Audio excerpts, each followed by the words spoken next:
All right, we will go ahead and get started. Thank you guys for investing and being here today. It's good to see everybody after my hiatus. All right, as we always do for momentum, we need to establish kind of why we're here. Now, we're doing part 5 today. Now, do you guys remember where we left off? In part 4, where did we get to?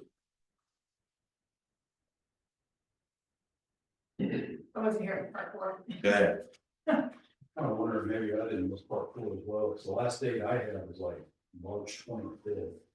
okay, so you might have missed it as well. If you missed it, where can you go find it? It'll be on YouTube. It'll be on the YouTube, yes, very good. Everybody here subscribe to that, correct? Yes. Okay, good. Yeah, so you can go back and catch part 4, if I remember correctly, we made it all the way up until. Right before we started the actual scripting piece, the actual conversation piece. So in part 4, what we covered was, I believe, steps 3 through 7 of the 7-step pricing strategy. All right. So today we're going to do a recap, especially for some more in here. And I encourage you to go back to YouTube and catch up on some of that.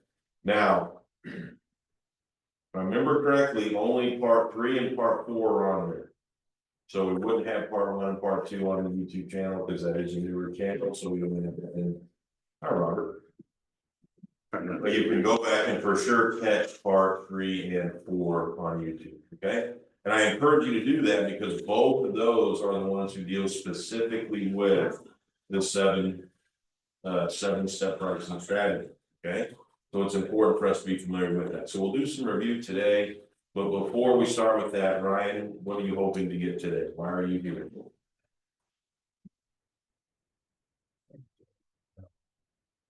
Okay. Well, I don't know if there's anything specific. I was trying to think about that on the drive. I still knew you were gonna add. Obviously, but.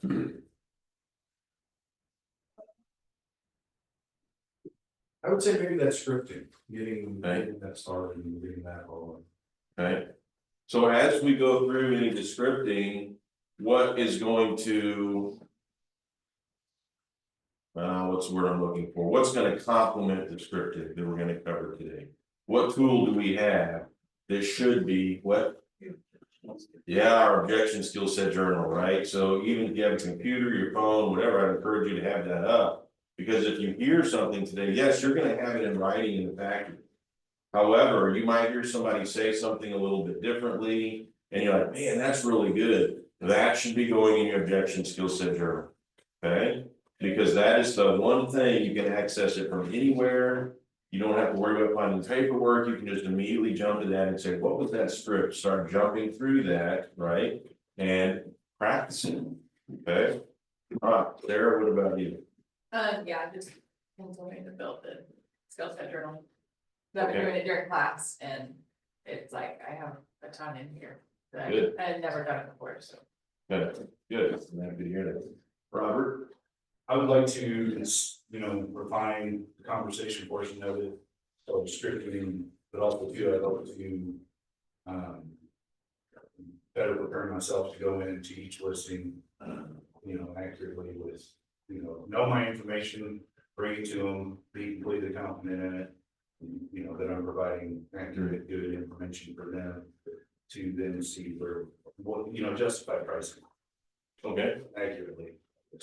Okay, all right, yeah, justification, that's huge, we talked about that. Carrie? I was gonna say something similar to that, I'm kind of coming at this part kind of brand new, so I'm just learning all the things about it. Okay, Marisha? Skill development, Okay. scripting portion of it and Mm-hmm. educational portion of it, like very equip myself. Okay, very equip ourselves. How to justify, how to script, how to talk, okay, all right. Let's do some recap on what we've been so far, especially because a couple of you might have missed some of the stuff.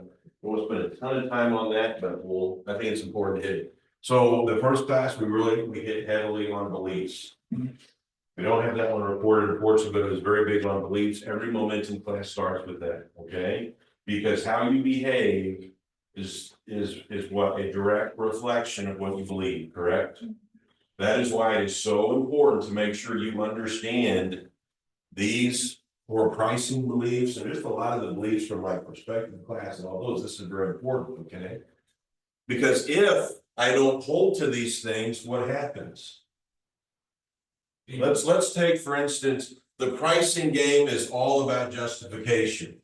If I have not established that in my mind, if I don't truly believe that, how am I going to behave? You're gonna be on the spot, trying to figure it out, losing your phone, giving inaccurate information. Okay, so what you're saying is if I don't hold to this belief, then there's a high likelihood that I am gonna go into that listing appointment unprepared. Is that what you're saying? I would agree with that. If I don't really believe I need to justify price, I'm gonna walk in there probably unprepared, which is how a majority of our industry operates, unfortunately, right? I'm gonna walk in unprepared, and what's gonna happen? The seller's gonna dictate the price. Yeah. Would you agree? Because I have nothing to back up my opinion at all, because I didn't take the time to do the homework, because I didn't really believe I needed to justify it. So, yeah, whatever. You wanna list it for that? That sounds a little high, but let's give it a shot. Okay, is that how we price? 100% not, right? Let's pick another one. Home sell for 2 reasons. We talk about that one a lot. What are the 2 reasons? Price and exposure. Price and exposure. If I don't believe that, is that going to affect the way that I act? Yes, how? How will that affect the way that I behave and I act? I think sometimes. If it's not explained adequately of getting the house prepared, and having it in show ready condition and it. Being cleaned and staged and just all the things, then you can list it too high just because you didn't expose it properly with your marketing and. Preparation of the house itself. Yes. Where my trash gonna go? I don't know, it was on last week too. Huh.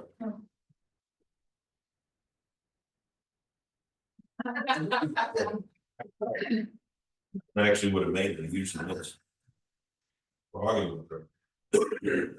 When we talk about exposure, yeah, there's really two components, and Sarah hit on them. If I put it on MLS and through Remax, through the syndication with 250,000 websites, is it exposed? Yes, it is exposed, meaning it is on literally every major platform out there. That is true. However, did I do my job as the listing agent to expose it properly? Maybe, maybe not. It goes back to what Sarah said. The second part of exposure is, did I do what was necessary to get the house ready to show it in the best light possible? Did I pay for professional photography? Did I pay to have the really nice videos done? All of that ties into exposure. Did I have the courage to have the uncomfortable conversation with that seller that, I'm sorry, your house smells unpleasant? That's not necessarily a fun conversation to have. You walk in, you smell the cats, and you're like, oh no. Odors are detrimental to a listing. Did I have that conversation? Well, if I believe in this, I will have that conversation. If I don't hold to this, if I don't believe, then it's just like, I'll be okay. Let's just list it. And it might be to the point where, we gotta replace the carpet, we gotta kills the subfloor, like there's a lot of stuff we gotta do to get this thing ready to sell. No, I'm gonna list it this weekend. If I believe in this, I'm gonna say, I think so. Because I'm not setting us up for a win-win, right? Is that not one of them in here? We talk about it. Not in this one, it's later in the class. Did I miss it? 20. Yeah, a win-win relationship. That's not a win-win, just by me rushing it to get it on. They're hiring me to come in and expose it properly. That means potentially staging it, the deep clean, we need to paint this, we need to replace, all of that matters. So if I don't have my beliefs right, it impacts the way I behave. We all agree? So we talked about that. What else did we talk about?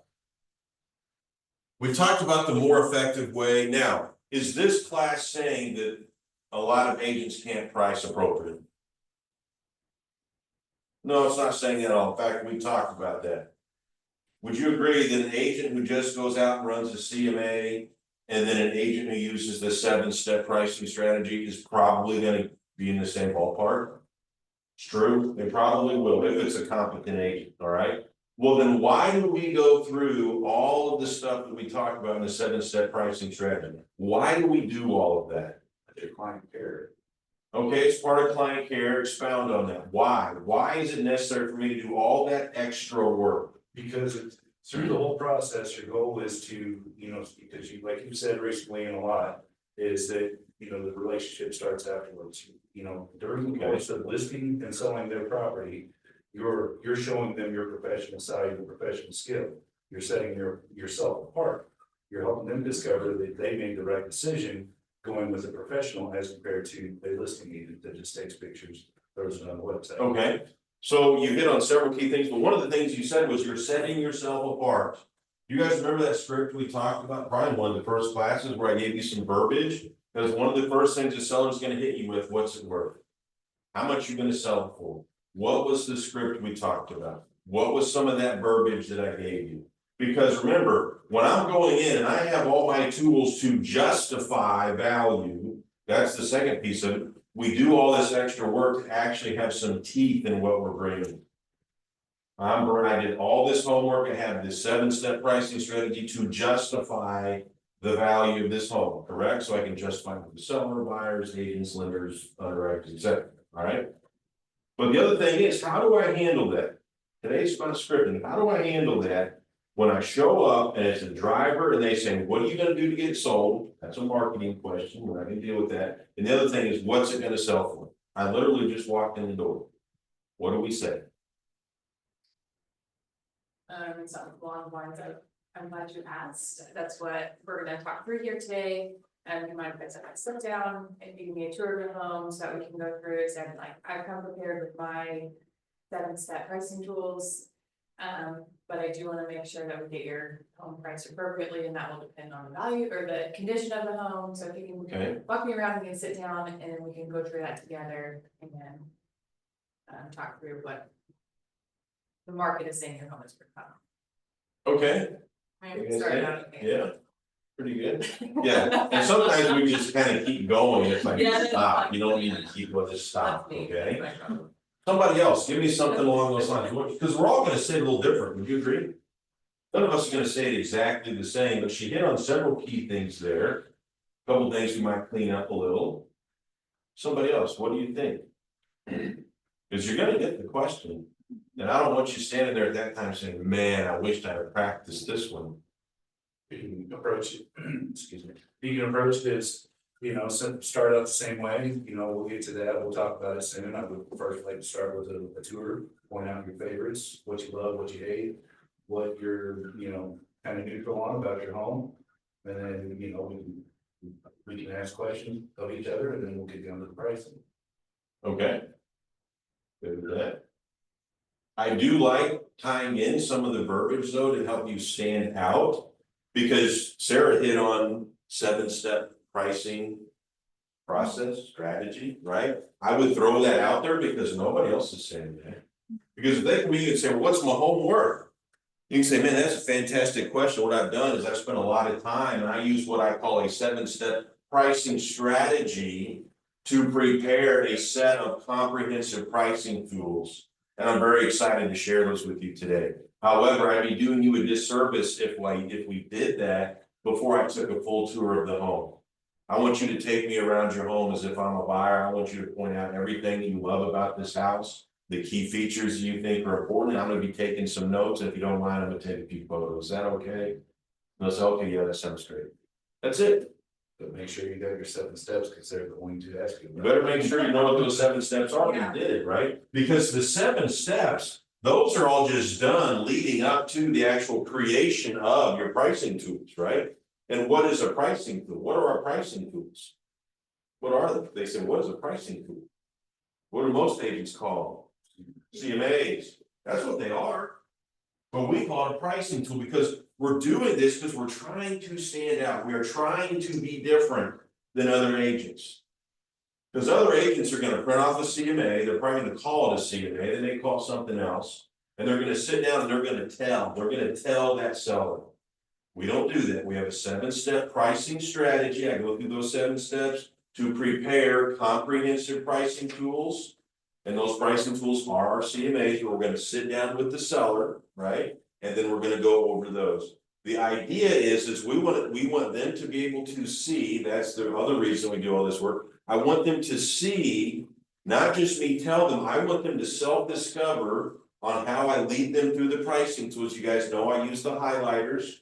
You guys have heard me talk about that. I highlight the living daylights out of that CMA. Red is, bad, green is good for us. So based off what I know about their house, I'm highlighting all that. And as we look at each property, I bring all the photos and we're looking at it. And I'm saying, look, this house, same size, everything the same. Here's their features. It's sold for this price. Why am I doing that? Get them to come around to understand and self-discover that it may not be as much as they thought it was, it may be lower. Yeah. Or, they may have priced lower than they thought. Yeah, because part of it is, I promise you, you walk into a neighborhood, and remember how we talked about there's 3 different ranges. There's gonna be 3 ranges unless it's a new build community, right? There's 3 ranges. Is every one of those sellers gonna assume they're in the top range? Yep, gonna happen. I guarantee it, right? You're gonna walk in and they're gonna have in their mind, whether they say it or not, they know how much these other houses have sold for. And in their mind, they're like, we think we're gonna get that. It's like, no, we're not. But I need to be able to help them self-discover. That's why we do it. Because we talked about that, I don't wanna go in and be telling them things, because then if it doesn't work out, who are they blaming? Yeah. Me, we're self-discovering, getting everybody on the same page, so that we are a team as we work through this, all right? So remember, that's the verbiage or some recommended verbiage when you get hit with that question, that you can kind of fend them off a little bit. Okay, so that's one I would definitely have down. Monologue versus dialogue, unique versus typical. Yeah, we want to be unique. The typical agents just walk in with the CMA and they present to them. That's not what we do. We lead them down self-discovery. The bottom line, what was the bottom line? Does anybody remember?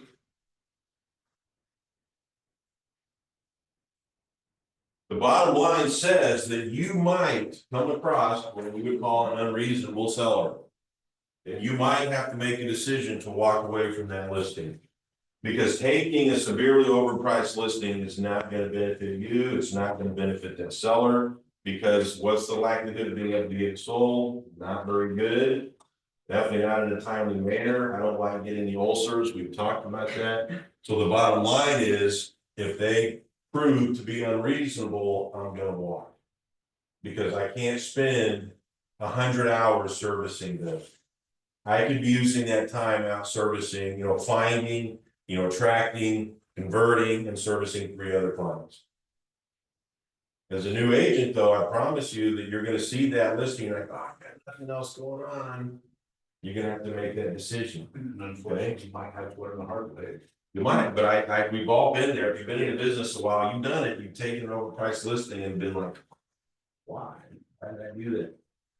We also talked about, we hit that. Is pricing an art or a science? What do you do? Yes. Yes, it is both. It is both. That is true. Okay. Talked about the golden rule. What is the golden rule? List price exceeds value, and seller's needs and or wants room are being used to justify the price. Yeah. Will not. Yeah, so the golden rule is that the list price needs to be basically equal or less than value. Who determines value? Market buyers, okay? All right, so we talked about that. The actual 7 steps, I think there's a better slide here at the end. I want to catch that, then we'll get into the scripting part.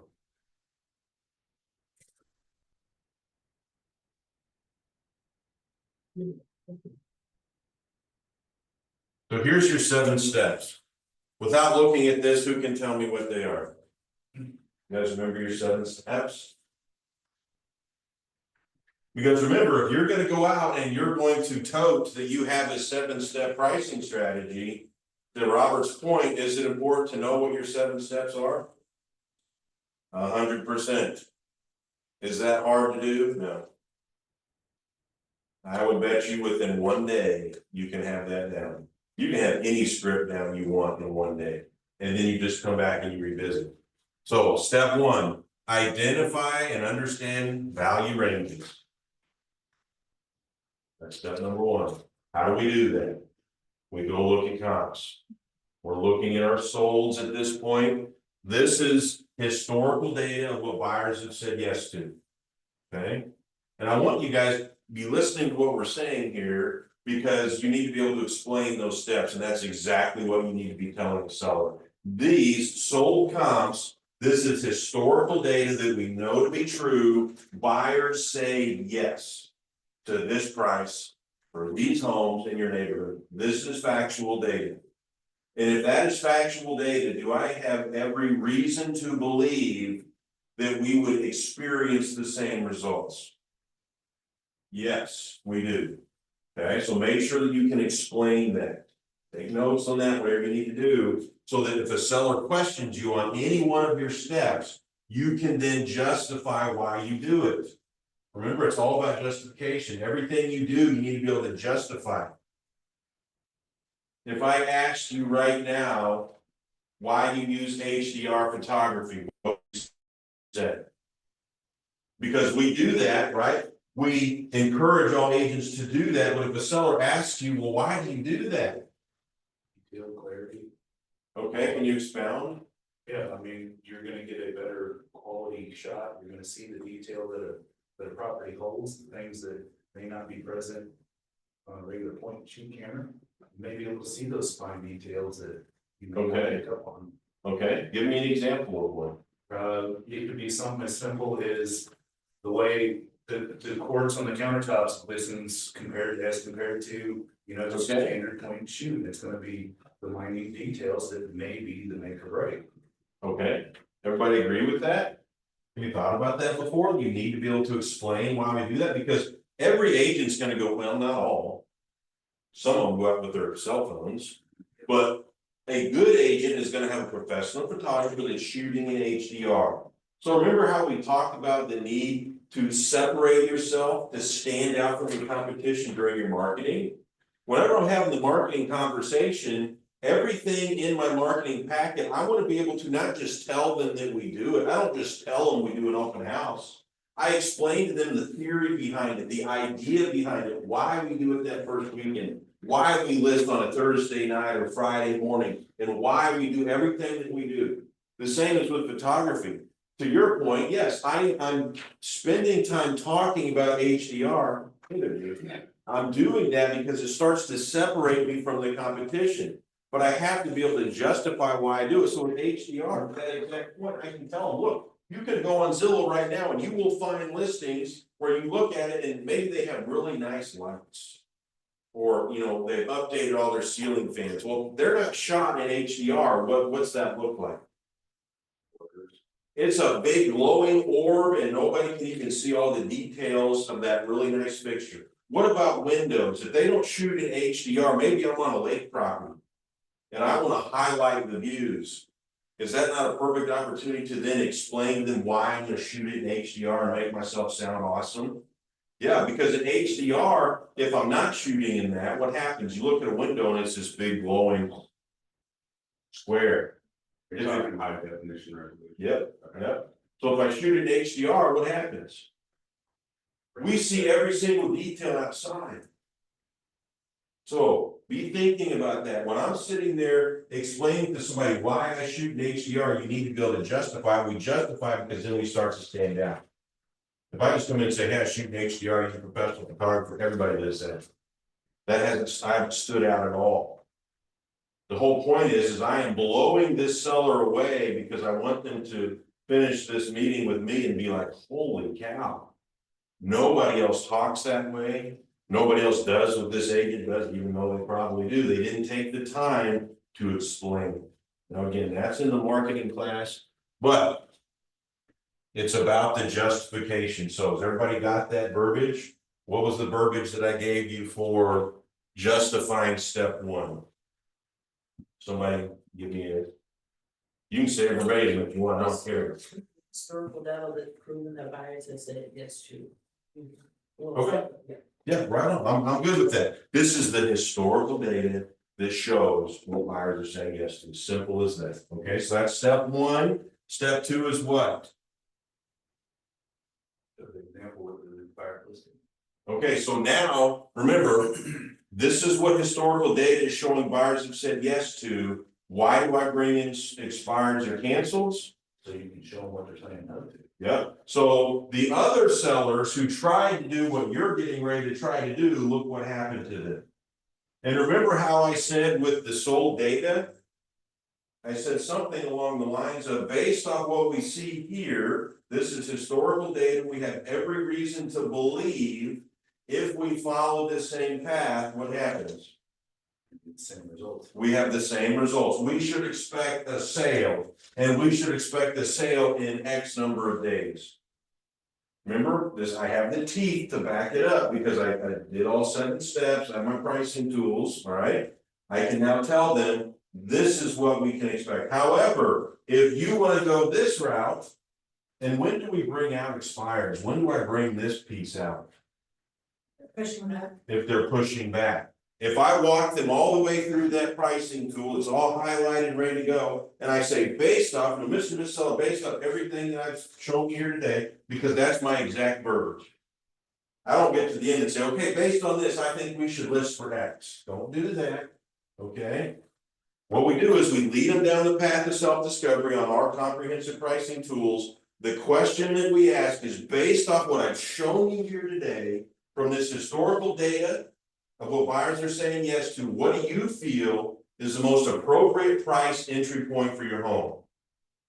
You're putting it back on them, and now they're thinking, they're like, oh man, I see everything that I was just shown, and based off everything I see here, all the houses that are literally just like mine are selling for $340. Okay? So that means I did a good job. Now, if they look at all that and they throw that out and they say, I'm gonna list at 380 because that's what John got. What do I do then? Bring out the spot. I pull out the expires, yes. Now, we talked about that, I think, in class 3 or 4, I can't remember. Do we have a lot of expires right now? Not really. We have a few more than we did a couple years ago. So what other data could I bring? Days on market. Initial what? List price, what they ended up selling at. They sat for this long. I can then begin to use that data, can I not? Yes. I can say, look, Mr. and Mrs. Seller, if you want to list at 380, you had 3 other people in your neighborhood that tried to do the same thing. And they sat on the market for an average of 73 days, and they ended up having to do 7% price reduction, or whatever your data shows. But I need to know that, because if I walk in, I don't want to be caught off guard and just be trying to defend and say, well, yeah, I don't think so. It's like, oh, this is historical data. 3 of your neighbors tried to do this. And what did we just say? I have the data, therefore, if we choose this path, I have every reason to what? Expect the same results. Make sense? Okay, so your expires or your days on market, I'm keeping all of that to the side. I don't need to hit them with that yet. Okay, I'm only going to bring that out if I start to get the resistance. Okay, but make sure you know that again, because it's all about justification. If I can't justify to them why it's a bad idea to go down that route, then I'm just giving them an opinion. And what did we say about opinions? Everybody's got one. Everybody's got one. Because what's going to be in their mind is, I just want to try it. You ever heard a seller say that? Let's just try it. Let's try that for 30 days and see what happens. I'm in no rush. That's what they're going to say. Well, now if I've got the data to say, oh, you're welcome to try, but here you go. Okay. Now a reasonable person is going to see that and say, man, maybe that's not what I want to do. And if they still insist on that, we're back to that bottom line, correct? The bottom line is, I have to make a decision. Do I want to take this listing, even though I know it's overpriced and I feel like I have an unreasonable seller? Or do I want to walk away? What are some of the most difficult ones? Family or really close friends who you're like, oh yeah, I can't just walk away from my family, you know, it's like, yeah, it is, right? Yeah, could be, but hopefully most of your family will trust you. and follow, but you never know. Okay, now we're up to step 3. So remember, step 1 is identifying the ranges, and we usually have 3 ranges, right? And then in step 3, we talk about putting the home in the correct position in the range. What determines that? You remember? Let's just say we have a house that's in that turnkey range, and it's great. Well, that range there may be a $20,000 swing in that range. What information am I going to use to strategically position myself in that range?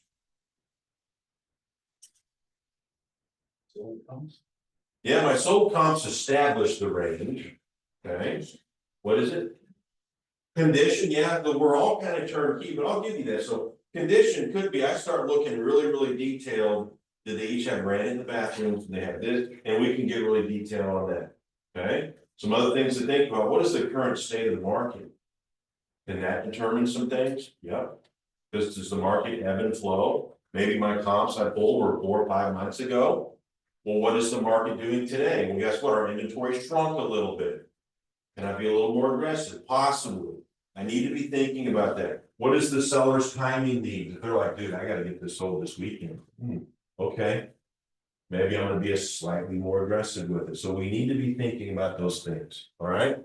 So we're gonna place it in the appropriate value range, position it in there. We've got that figured out. Now, once I've got that done, I have to compare where we positioned it to the seller's financial need. Okay. You'll notice we did not use the seller's financial need to position it, correct? This is done after the fact. You ever been on a working where they want to use that?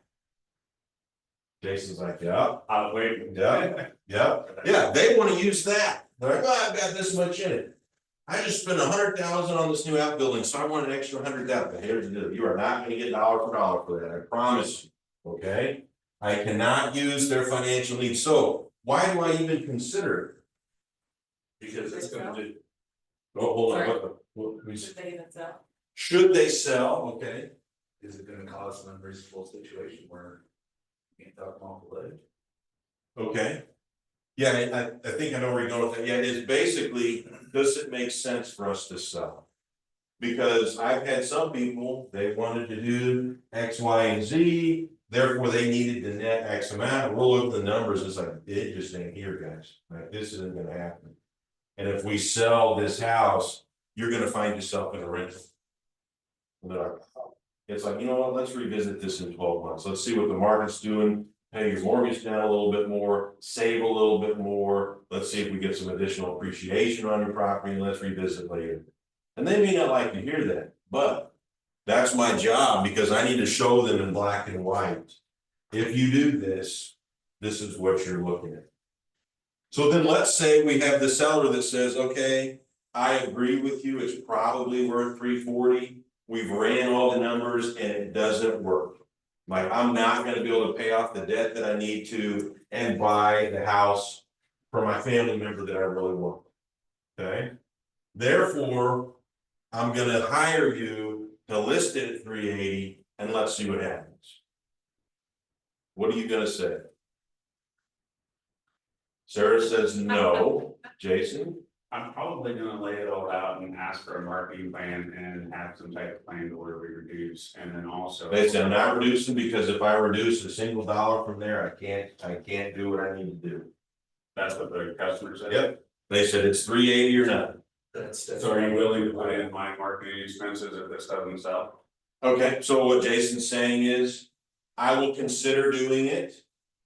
However, you're going to basically pay for all the marketing. I can do that. Yeah, Robert, what were your thoughts? They basically hit the bottom line.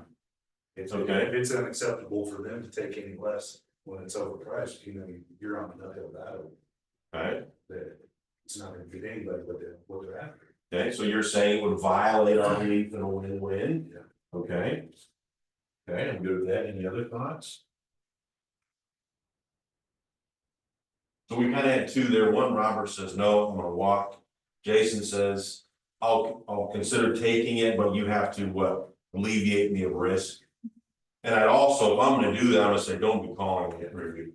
Like, you're overpriced, I'm telling you that right now. I'll do everything I can to market and do the best I can. But you got all kinds of issues now, it's like, okay, what are we gonna do during appraisal? I mean, what about repair? I mean, there's a lot of things that could come up. And it's like, that is, to Robert's point, gonna be a serious uphill battle.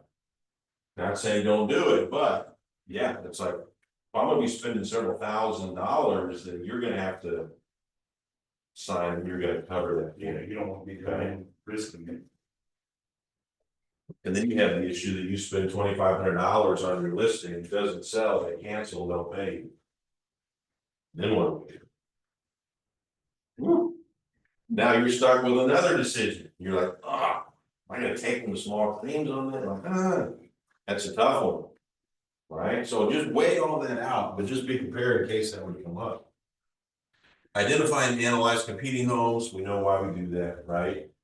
If you are the most expensive home in your neighborhood, what do? You're helping the competition sell, like that's just the way it is. If a buyer looks at your house, they're looking at the other house in the neighborhood. That's a fair assessment, right? Let's say you're over in Amber Hills, there's 4 houses on the market, all of them listed between 320 and 340, and your people want to be 355. Okay, you do not want to be the most expensive home in the neighborhood unless it's justified, right? However, have you ever seen a seller upgrade themselves out of their neighborhood?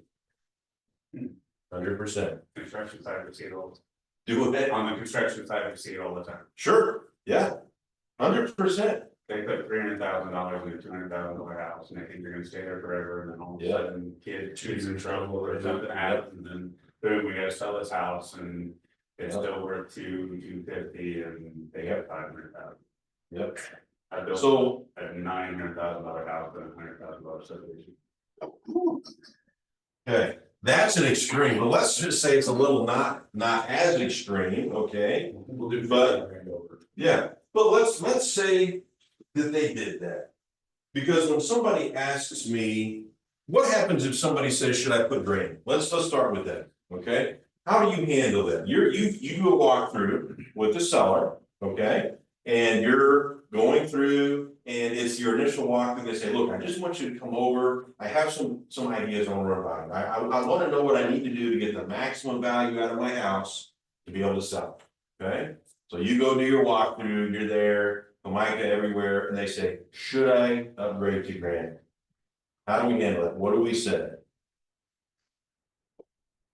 First off, what are the rules, like what rules should I be thinking about right now? Like, okay, is this something we should do or should we not do? Okay.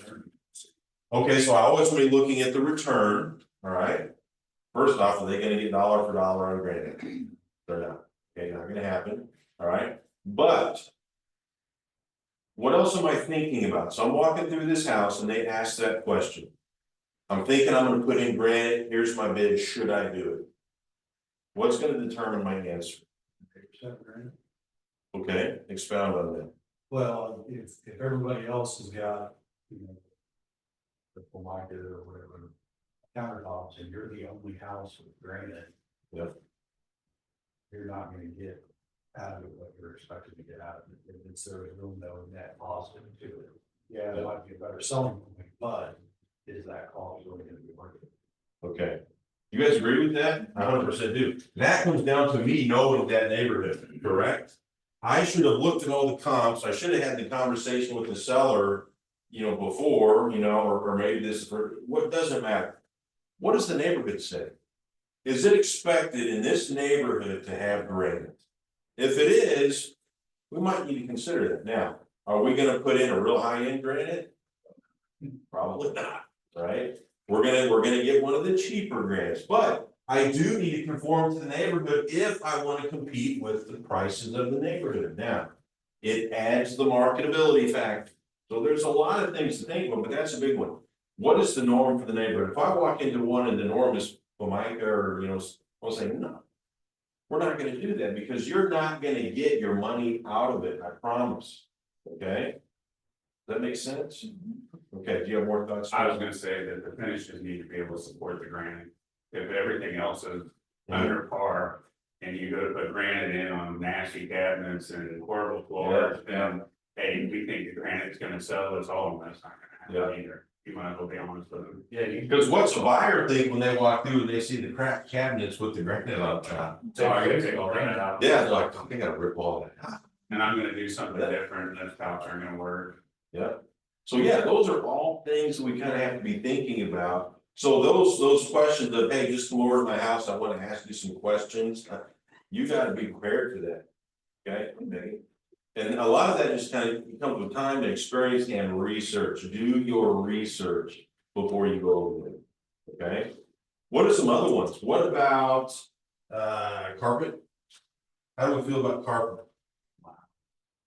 Allowance, I hate allowances, but that's okay. I like to hear Yeah. your feedback. Okay, what else?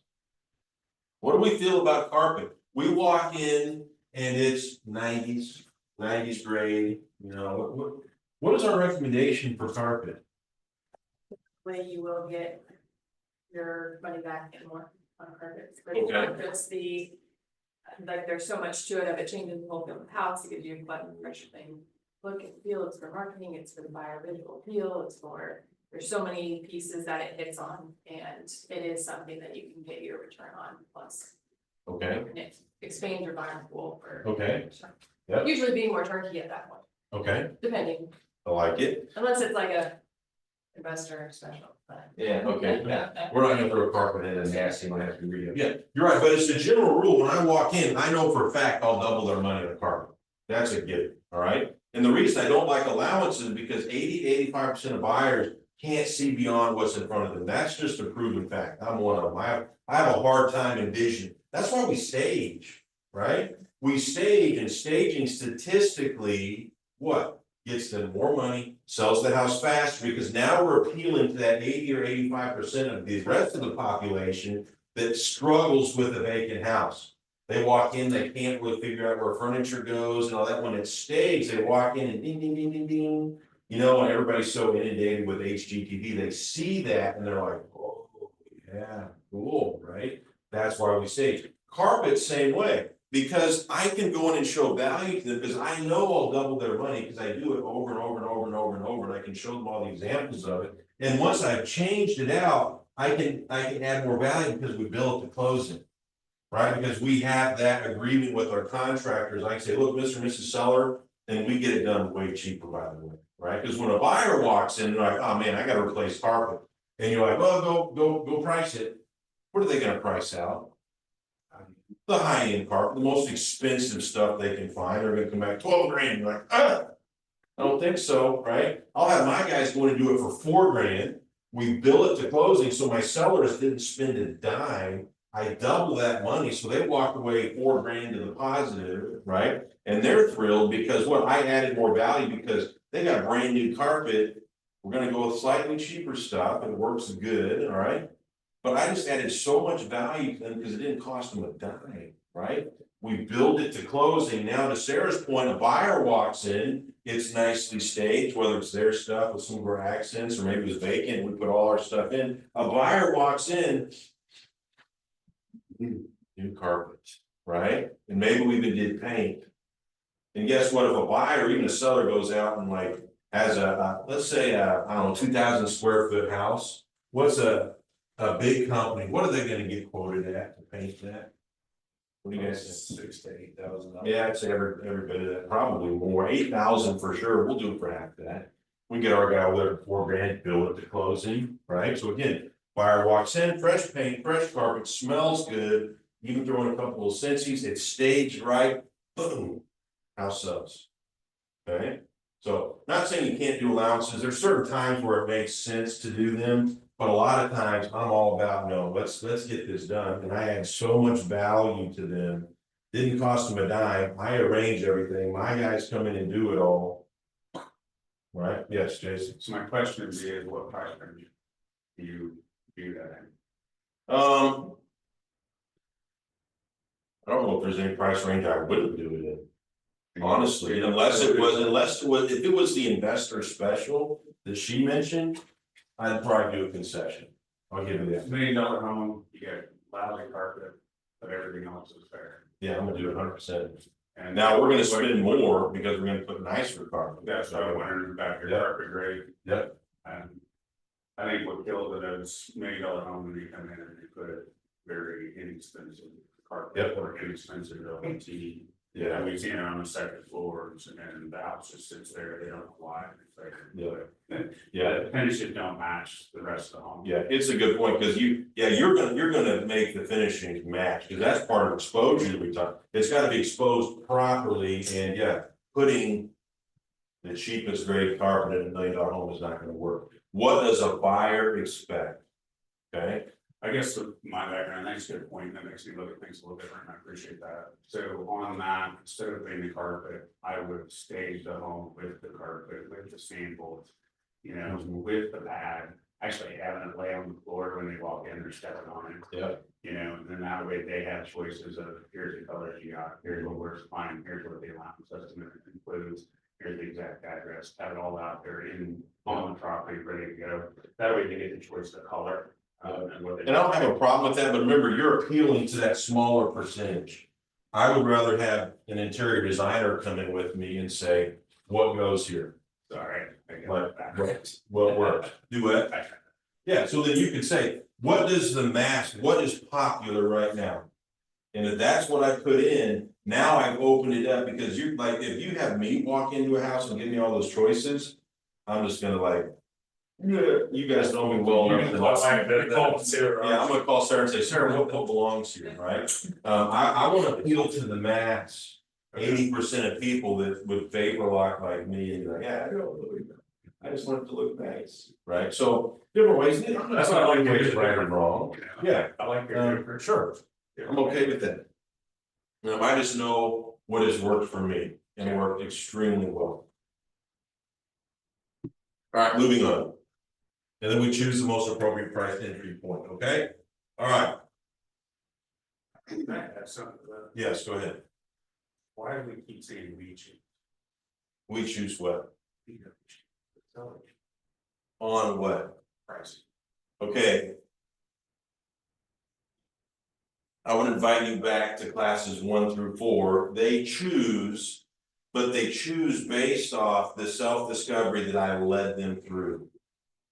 Okay, Great. so, did I just say that we choose price? If I Yeah, did, it was even right there, that's why I Yeah. questioned it. Where at? No, Oh, right here, choose most appropriate price entry point, yeah, so.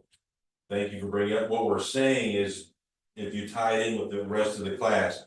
We've done that self-discovery, we asked them the question based on everything I've shown you here today. What do you feel is the most appropriate price entry point, right? That is that question that we asked. And hopefully they followed us down that path of self-discovery and they select where we're thinking, right? And if they don't, remember, that's where we pull out days on market, the expires. Step 2 kicks in at that point. They've selected that 380 when it should have been 340. And now we're like, okay, well, historical data shows people that tried that, this is what happened. Okay. So I don't know if that clears it up or not, but yeah, it's we as a collective are choosing, like as a collective group. Okay, we have chosen this. Price should never exceed the value. Okay, we've spent a lot of time talking about that. So here's some dialogue. So what we're saying is, so it's a transitioner. So what you told me is that being out of your home in 60 days is your top priority. So what did I just establish? The timing need. I have a timing need. It's important to be out of the house in 60 days. All right. So to ensure that, this is what we need to do. Okay. So let's say we have a house, 340. We're gonna say the house should be valued at 340. I'll get out of the way so you can see the logo. Okay. House is 340, and they're really wanting to list it at 360. However, they have a job reload. Okay. And they've told me they've got to be out of the house in 60 days. How are you going to handle that, and what is the conversation you're going to have? So first off, what tools should you have available? Okay, so I have the CMA of sold, and I have the CMA of what? Expired, stays on market. Okay, so I have that, I know this data. Okay, so somebody based off kind of what we've said, all right. So where's their value coming from? They put a lot of money into it, is there a lot of? No, they've just seen other houses in the neighborhood sell for that. So no motivating factors related to Justification Agreed. 360, other than them. Agreed, yep. I would probably go into an explanation of what happens if you keep reducing the prices and how you end up getting under market value. Okay, so what does happen? Just tell me, just like you would a seller. So my thoughts would be is that, show statistically where those houses are on your expired, where they started out over market. And then they kept taking reduced and reduced and reduced. Yet we know that 340 is the market value, but they end up getting 320. Because they showed the home as distressed and set on the market so long that they thought something was wrong with it. Yeah. So those are the things I would give back to the seller and say, hey, here again, I'm willing to take a chance. And do this and see if I'm wrong and see if my data is wrong. But here's the cons or the consequences that they have if you go this route. If you're still willing to do this, here's where I want to be as the listing agent if you choose me to list. Yeah, okay, so he hit several key things there, so is it true that when a buyer sees a house, especially in this market, that's been sitting on the market for a while, what do they think? Something is wrong to that point, just what Jason said, okay? So that is absolutely something we could bring out. What else is something I could look at on a sold MLS sheet that could be good to know? What else could I look at on there? Concessions and repairs. Do you think it's more likely that you're gonna see concessions or maybe major repairs on a house that's been sitting for a while? Yes, so not only do we need to look at the price that it's sold for, I need to look at potential concessions. That is true, all right? Now, my gut says that there will be some that probably sell at market value, but to Jason's point, is it not a statistical fact that a house that becomes stale or semi-stale sells a little less than what they probably could have got otherwise? Is that a true statement? That is a true statement. And you're gonna have the data to back that up, as Jason said, with all of these. Let's say there was 4 homes that overpriced and had it. Know that data. Okay, because that's what you're gonna pull out to defend against that. Okay? Any other thoughts on this, Sarah?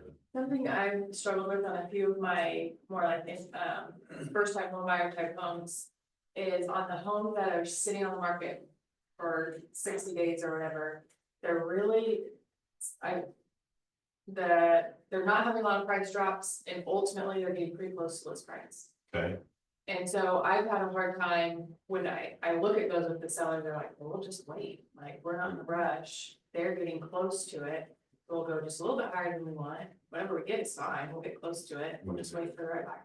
And when I look down, yes, there's some concessions, but it's usually an FHA or VA buyer, and so I think it's the buyers who are having a hard time, could be, they're not getting, okay. and that's what happened on my last 2 listings. Where I So you're was overpriced. You're saying that you're looking at data that shows houses are listed and they're sitting on the market for an extended period of time. And they are dropping price or not dropping? They're not price? dropping They're price, and they're staying. getting fairly close to what they're actually listed. I feel like they're overpriced, and it's like, oh, they're actually getting closer than I would have thought. Okay. And so that's like, that has been on several of my listing appointments.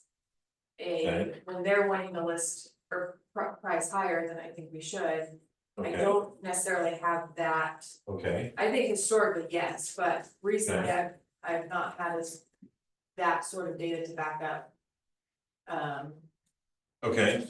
So here's the thing though, is what happens is that is historical data that shows buyers are saying yes to that price. Yeah, that's true. So now that That's what is, they're seeing. yeah, that's no longer data that I can use to defend against because it's saying buyers are saying yes to this. The only thing I'm showing them is it's taking longer. What's happening, buyers are getting beat out on all these other houses. They're putting in 3 or 4 offers, getting beat, and they're circling back to this house and saying, it isn't exactly what I want, but I'm gonna buy it. That's So what then I've it's been saying. like, okay, like, Yeah. and then in those moments, it's like, well, I can't, like, okay, well, now let's. Yeah. Let's do it. But if you're saying that you feel it's overpriced, I should be able to clearly show the difference. This house versus this house sold in 5 days, this one sold in 75 days. If you're, Looks right. yeah, if your timing is okay with 75 days, then okay. Because I have data that can justify this. That makes sense. Now, if I only have one house, then I call that a one-off. I always throw those out, my lowest and my highest, I chuck them. Because I'm like that, these are the one-offs, I want more consistent data. Jason, let me add that. Only thing I'm seeing that I'd add to that, I hate to see in this, the same type of data. But what I'm doing is I'm going out and researching those and I'm seeing marketability. Ones that are sitting that are getting the value eventually, they are just being under market by the patient.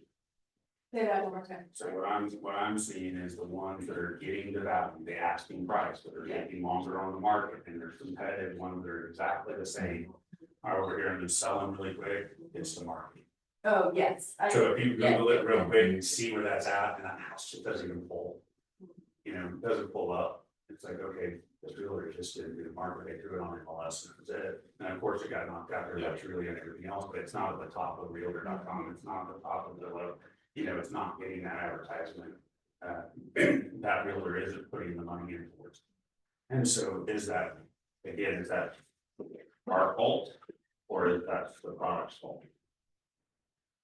And that's our fault. As an agent, so is that the reason that's hanging on market, and then you can use that back for your listing agreement to be able to show that, is show the marketing of this and show what you're going to do on the market. Yeah. And I think that's a great point, because that ties back into home suffer two reasons, price and exposure. So to that point, here's the thing, there's a lot of agents out there that don't know how to use low list price. That affects them drastically. Their photos, HDR potentially, or here's the deal, in order of photos make a difference. 100%. We live in a society right now that wants to click on it and then click, those photos suck, and they're moving on. So when I look, you can look at every single one of my listings, and 95% of these, 95% of those are going to be in a specific order. I give you 1 to 2 photos of the outside, and I immediately walk you in and show some of the best photos I have of the main living area and or kitchen. Because I want to grab you immediately. If you show me 15 photos of the outside, unless it's amazing, unless you're marketing a lake or acreage, maybe. Okay, but generally, if I start clicking and I start seeing a bedroom pops, like there's agents out there that just take their photos and chuck them on. It's like, no, mine are very specific. 1 or 2 photos of the outside, I immediately introduce them into the amazing living space. So the living room, kitchen, and I move into the master with the ensuite. That's what people want to see, because I want to capture them as fast as I possibly can and keep them clicking.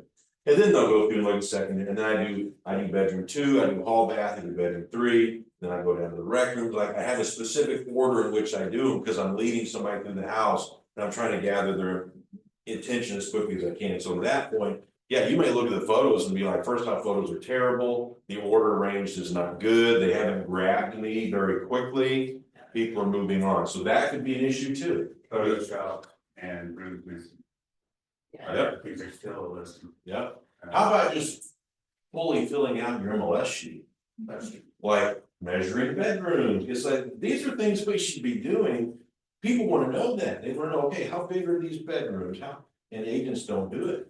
Can I get on that? too? Yep, go ahead. You know that as agents, when we're filling out all that data, that the appraisal office goes into MLS and will actually look at our data and update that. And put that in, so on the sales and everything, they're now gonna take your data and they're gonna cross it with the data they have.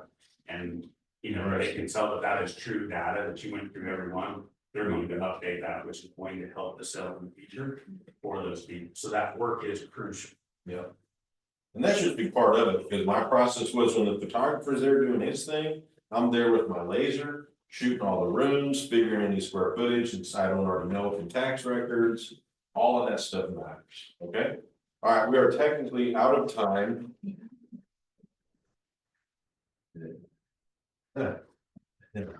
Step 2. Yeah, well, we might do one more set. I thought this was gonna be the last session, but we might go and do one more session on just a little more verbiage, the next time, okay? All right, did everybody walk away with at least one item? Yes, okay, good. Any parting thoughts, questions? I'm gonna study myself in presence. Okay. Please do, because like we talked about at the beginning, if you're gonna, tell people I have a seven step pricing strategy. You gotta be able to tell them what the 7 steps are and why each one is important. Okay, so yeah, that's a great thing. All right, guys, thanks for being here. Megan, did you have something? Yeah, but I mean, it's about a roof. I priced a home at really good value, like we priced it kind of under. And now they're coming back with inspections, my seller is kind of freaking out because I think they're gonna want a new roof. But we priced that home to sell. So Okay. putting on a new roof is just not what my seller wants So to you do. priced it low, did you get multiple offers? We had 4 offers, 5 Okay. total, but we just got. Did it push the price back up? We were up above ask $3,000, so that's good, but it's still, I mean, for what. Did you, it's- did you have the clear conversation with the agent before you took the offer that I have priced it this way Right. because Right. of these issues? Right, And right. I would push back and say, no, you were well aware, Mhm. whenever we priced it, and we accepted your offer, we knew that we needed a new roof. Mhm. That's why we priced it where we priced it, you knew that when we accepted your offer, Mhm. don't be coming back now asking for that, we Right. already had this I told her we're conversation. not fixing anything, go ahead, do your inspections, do your things, Yeah, we so then don't if they plan on. want, if they wanna push back, then just go to one of the other offers. Okay, but the other offers are expired and gone now. Well, All you gone. still call the agent, and be like, hey, where is your buyer still interested? Okay, well, we're contingent, we're buying another house right now. So we're to sell this one and buy another one in June 18th. So the other one is house number 2 that she's gonna buy is contingent on this one selling. So we don't wanna lose this buyer. Then that comes into a difference between price versus value. If she Okay. values her new home enough, she may have to want to give some, Jason. Question for you, I have got to know this part of the road section, do you have a problem with calling them now before you had that? Zero conversation? problem.